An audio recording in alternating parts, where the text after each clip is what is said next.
Përshëndetje shikues të nderuar. Më 26 mars mbushen 30 vjet nga protesta studentore të vitit 1981.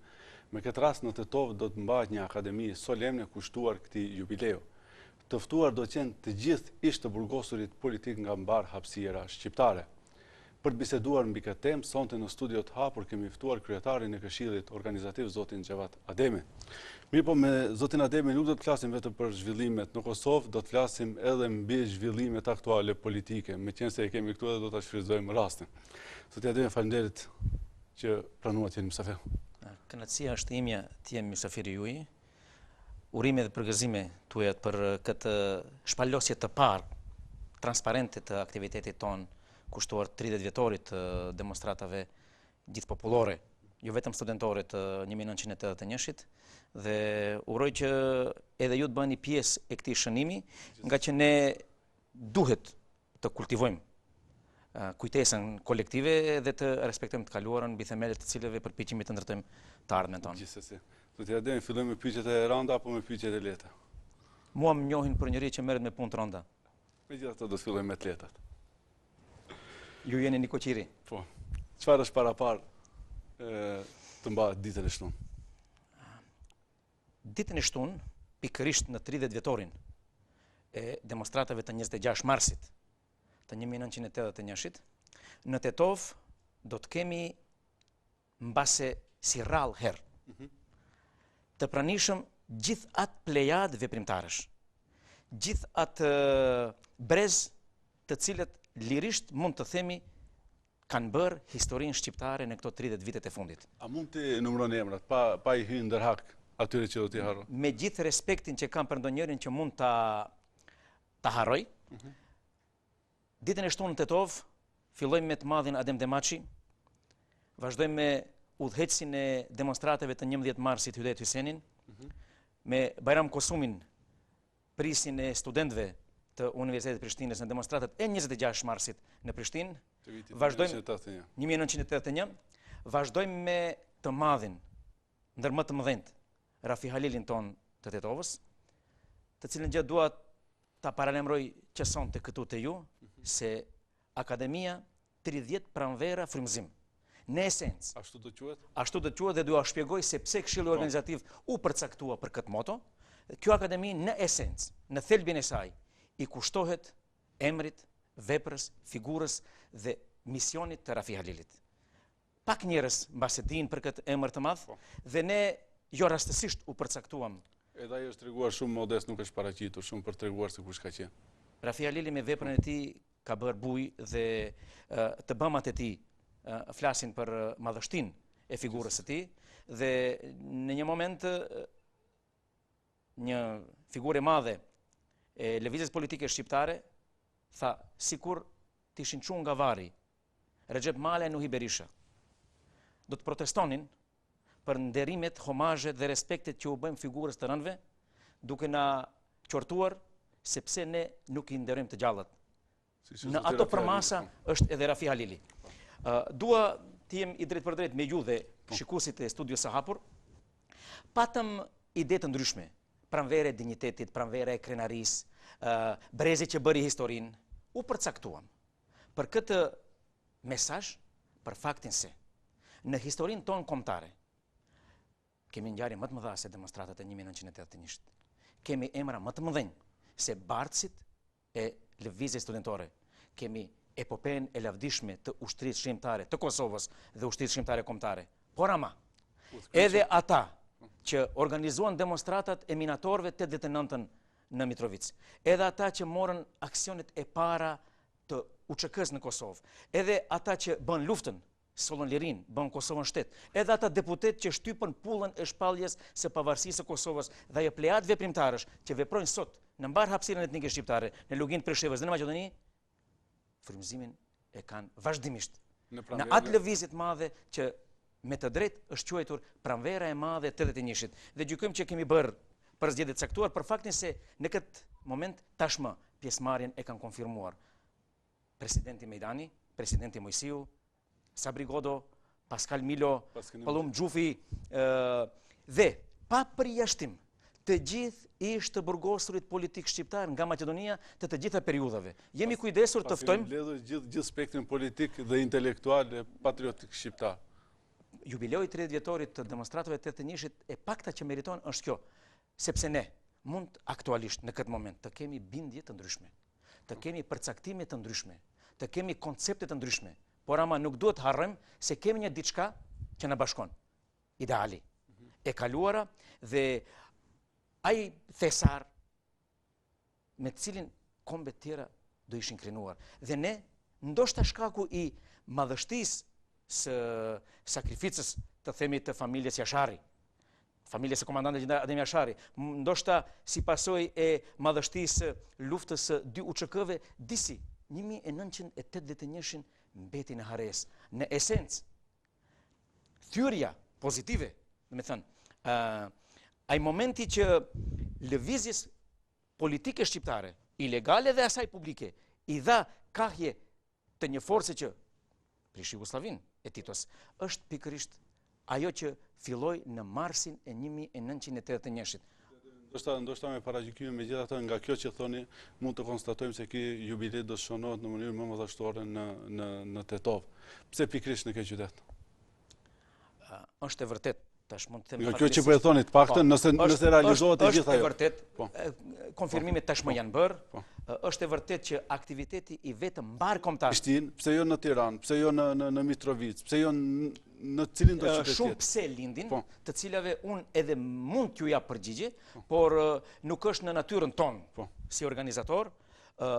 Ne komunikojmë me shokët tanë, me vëllezërit tanë, me bashkëveprimtarët tanë nga Kosova, nga Lugina e Preshevës, edhe me autoritetet nga Shqipëria, dhe nga informacionet që grumbulluam, konstatuam se kështu shënim mbar kombëtar të këtij niveli dhe kështu përmasash nuk ka në asnjë qendër shqiptare, duke mos pretenduar se Tetova është qendra e hapësirës etnike shqiptare, duke patur konsiderat dhe respekt për momentet që po kalon Kosova, duke patur parasysh ngërçin politik në Shqipëri, gjykuam që në Tetov mund të bëjnë një diçka që për një moment gjithë elitën kombëtare, intelektuale e politike mund t'i bashkoj dhe ne të përcjellim një mesazh se megjithatë në qenjen tonë, jo vetëm për ditëshmërisë, por edhe në atë përcaktimin që na ka ndjekur ndër vite, ka momente që na bashkojnë. Fatmirësisht,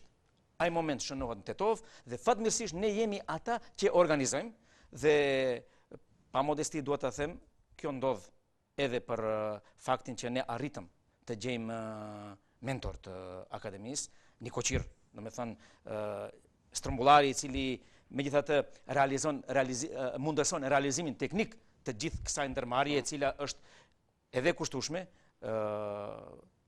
Kjo akademi shënohet në patronatin e Ali Ahmetit, domethënë Ali Ahmetit, si student i 81-shit, si pjesëmarrës i demonstratave të 1981-shit, si pjesë e kësaj plejade veprimtarësh me të cilët ne pa përjashtim njihemi personalisht dhe e kemi përnder që në Tetov titubojmë dhe të themi që ideali i 81-shit tashmë ndër shqiptar në masën më të madhe është realizuar, madje me shpalljen e pavarësisë Kosovës, ajo parolla e 81-shit Kosova Republik edhe është e kaluar.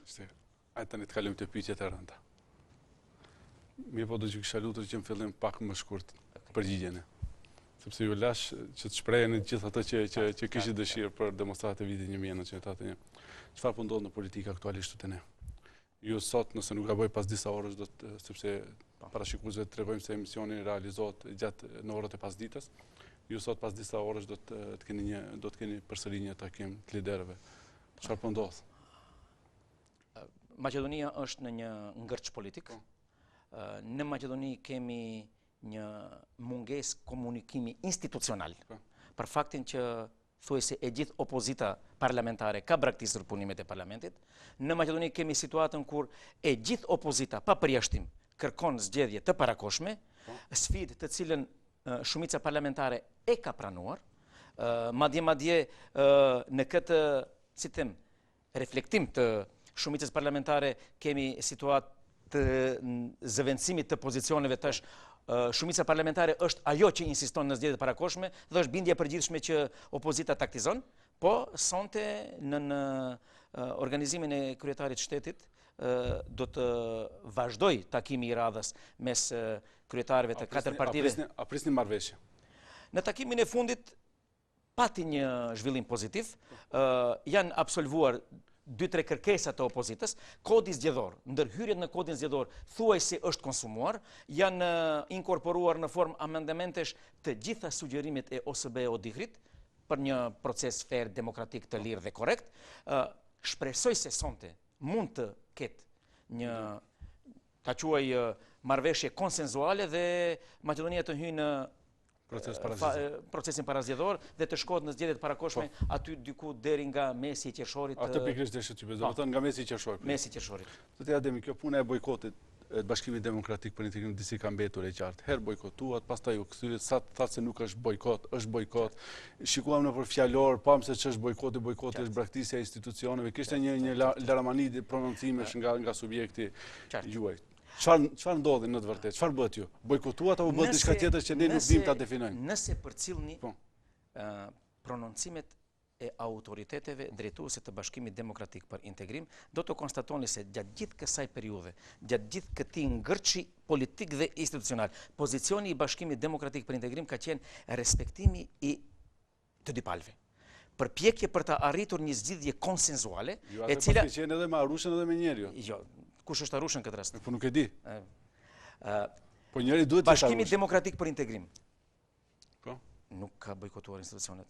Asnjë zyrtar i BDI-s, duke filluar, një sekond, nuk e filluar nga kryetari i parlamentit, nga kryetari i partisë deri te koordinatori i grupit parlamentar të BDI-s, në asnjë moment nuk kanë përmendur shprehjen bojkot.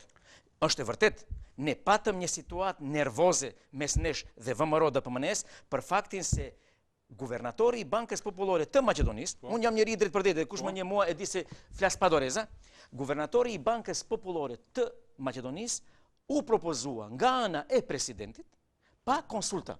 Po ju do të thotë ju atëherë do të thotë që keni hidhëruar, nëse nuk është bojkot. Jo. Ti me ju nuk morët pjesë në kuvent.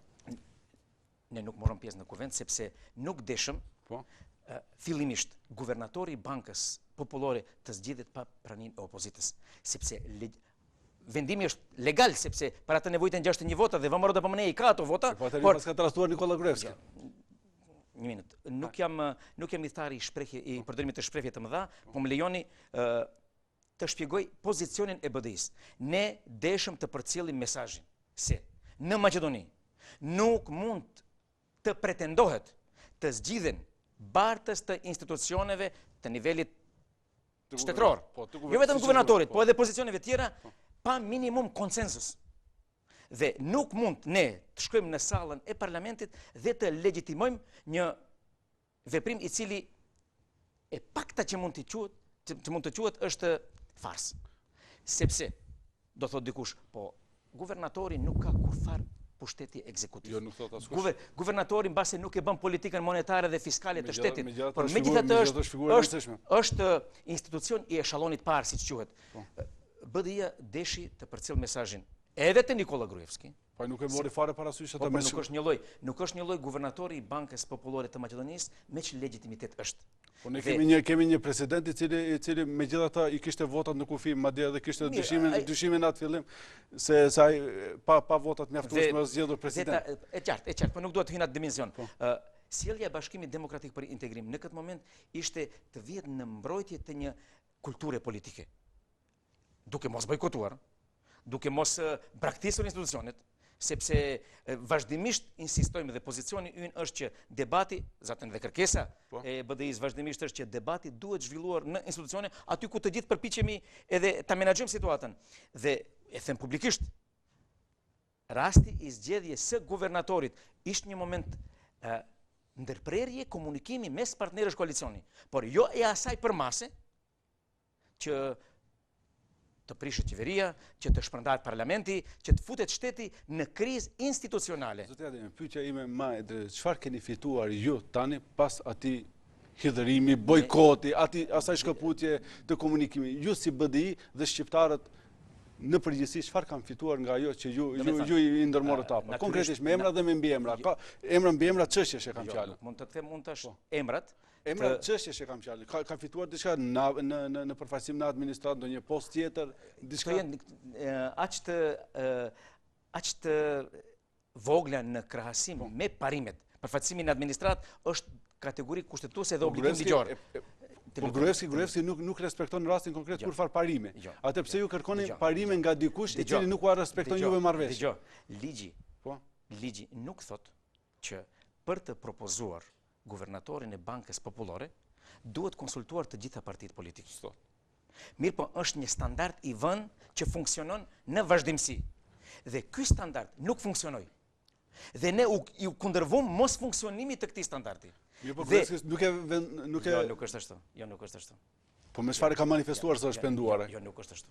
Nuk është me gjithë votat e nevojshme, atë minimumin ligjor prej 62 votash, legitimiteti i guvernatorit të Bankës Popullore të Maqedonisë është në këmbë të qelta. Është i paqëndrueshëm dhe në çdo konstelacion të ri forcash, në çdo pozicion të ri numerik, ai pozicion është...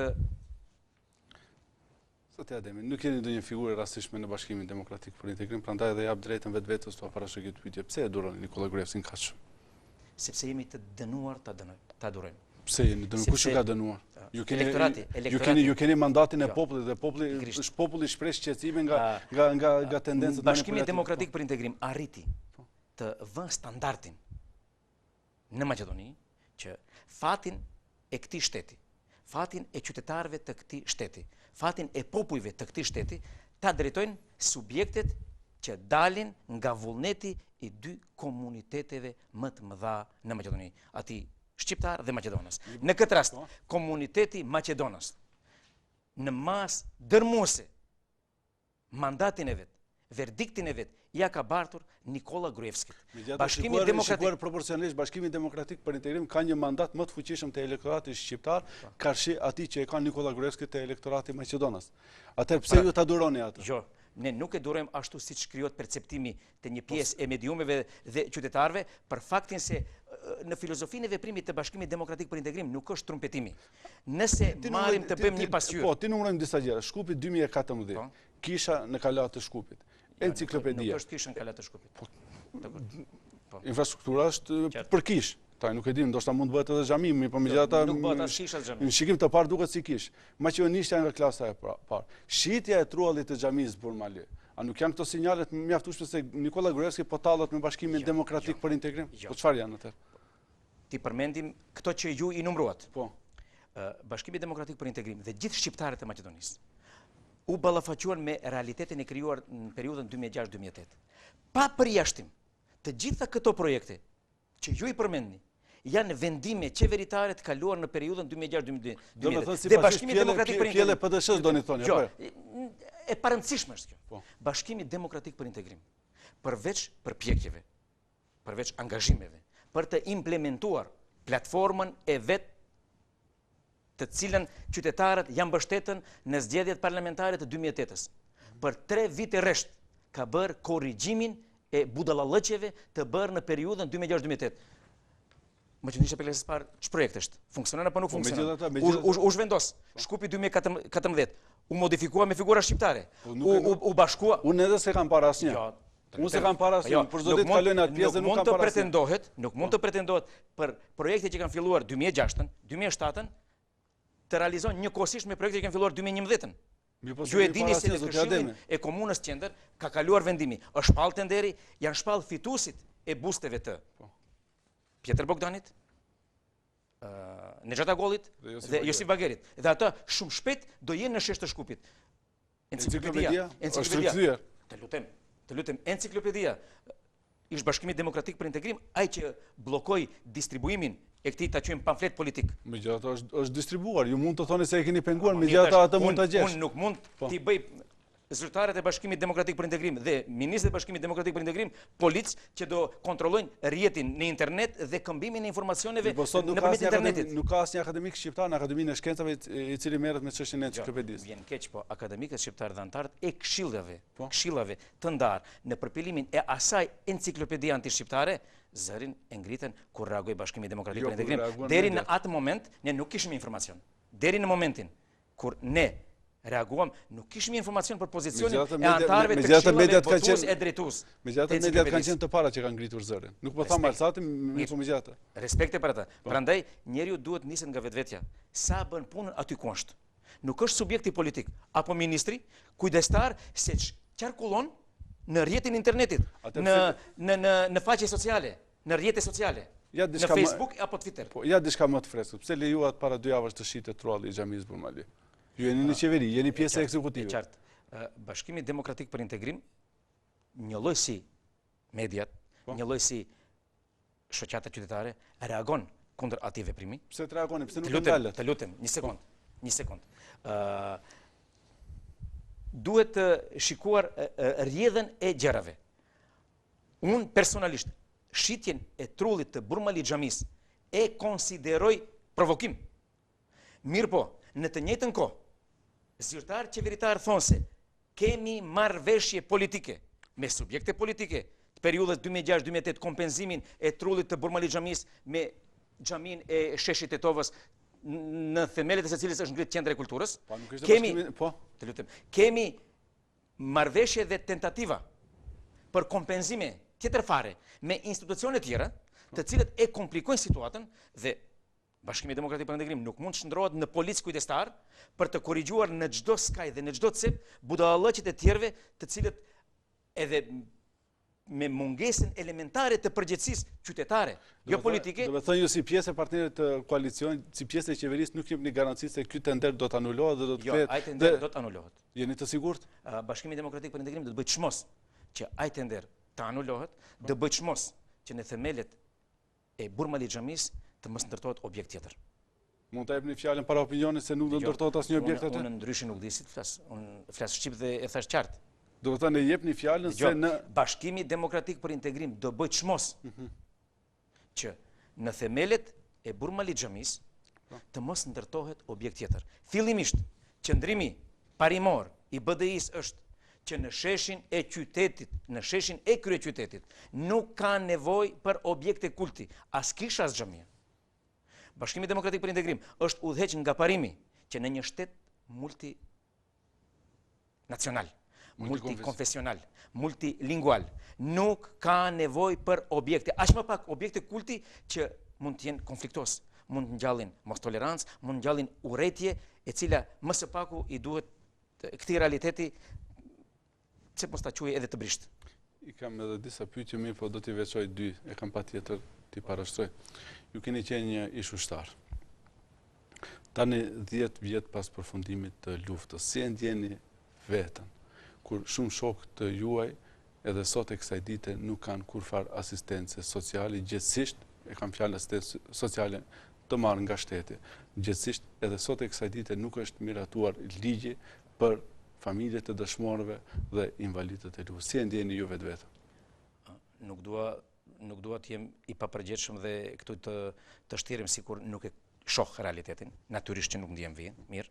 Unë kam mbajtur 8 vite gjysmëburg.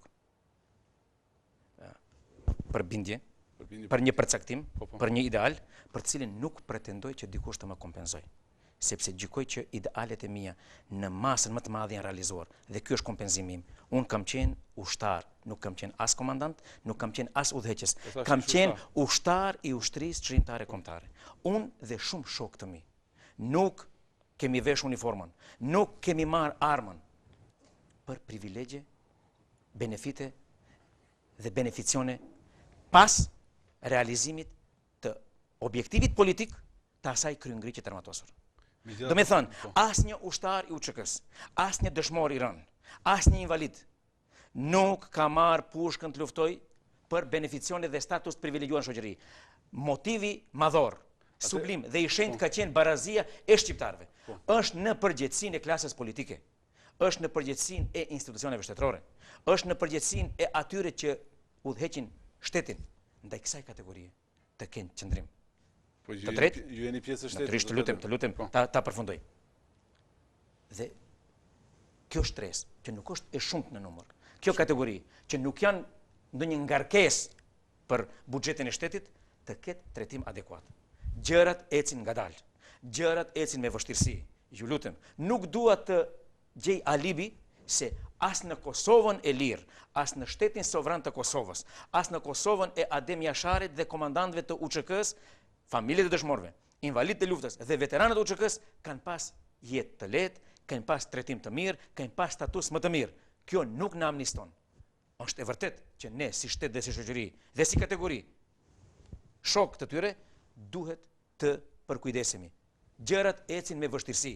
Akoma në Maqedoninë e pas 2001-shit, akoma në Maqedoninë e pas marrëveshjes Ohrit, nuk janë shlyer para gjykimet. Akoma ka, edhe pse kjo kategori nuk është e patrajtuar, edhe kjo kategori nuk është pa përkujdesje. Ne nuk kemi arritur, ne akoma nuk kemi arritur përkujdesjen institucionale të tyre, që mbetet një prej prioriteteve të Bashkimit Demokratik për Integrim, subjekt i cili pretendon me të drejtë që buron drejt për drejt nga ushtria çmimtare kombëtare. Dhe unë nuk mund këtu para jush të sillen me komoditet se ne kemi bërë çmos dhe s'kemi çmë më shumë për këtë. Jo. Kjo kategori duhet trajtuar më tepër për dimensionin emocional dhe moral të këtij trajtimi. Edhe një pyetje për fund, Lutem. ju lutem shumë shkurt. A është vërtet se që tani 9 deputet të Bashkimit Demokratik për Integrim e dinë se nuk do të kandidohen për mandatin e ardhshëm parlamentar? Jo, nuk është e vërtet. 18 deputet të Bashkimit Demokratik për Integrim nuk e dinë se do të kandidohen rishtas në mandatin e ardhshëm parlamentar. Këto vendime i merr Këshilli i Përgjithshëm i BDI-s, këto vendime i menaxhon kryesia e partisë. Ne akoma nuk jemi në fushat parazgjedhore. Organet drejtuese të BDI-s akoma nuk kanë debatuar për listat eventuale të kandidatëve për deputet të BDI-s në zgjedhjet e paralemruara të parakoshme të 2011-s. Zotëria, faleminderit që ishit mysafir në studio Tavër. Ju lutem shumë. Kënaqësi është ime. Faleminderit. Shikues të nderuar, ndoqët pra bisedën me kryetarin e Këshillit Organizativ për shënimin e 30 vjetorit të demonstratave të vitit 1981, pra zotin Xhavat Ademi. Njëkohësisht, siç e dini, zoti Ademi është funksionar i lartë i Bashkimit Demokratik për Integrim, prandaj edhe pjesën e dytë të bisedës e orientuam pikërisht mbi zhvillimet politike në vend. Faleminderit, mirupafshim të martën e ardhshme në të njëjtën kohë.